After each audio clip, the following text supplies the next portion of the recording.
नमस्कार दोस्तों, स्वागत है मेरे चैनल में आप लोगों का। तो मेरे जितने बड़े भाई बहन और माता पिता हैं मैं उनको प्रणाम करना चाहती हूँ।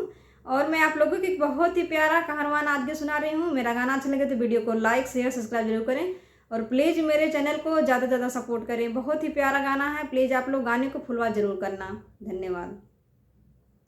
बेची के हाथ का कंगनवा पिया ड्राइवरवा भाई नैना, बेची के हाथ का कंगनवा पिया ड्राइवरवा भाई नैना।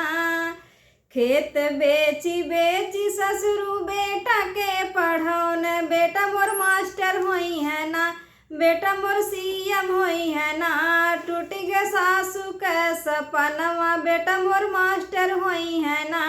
टूट गए सासू का सपनवा, बेटा मोर मास्टर होई है ना।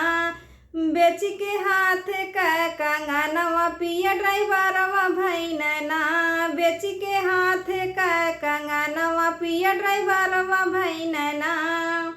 नौकरी काई भसुरु भैया के पढ़ौन, भाई मोर सीएम बनी है ना, भाई मोर डीएम बनी है ना। टूटी गए जेठनी का सपनवा, देवरु सीएम बनी है ना। टूटी गए जेठनी का सपनवा, देवरु डीएम बनी है ना।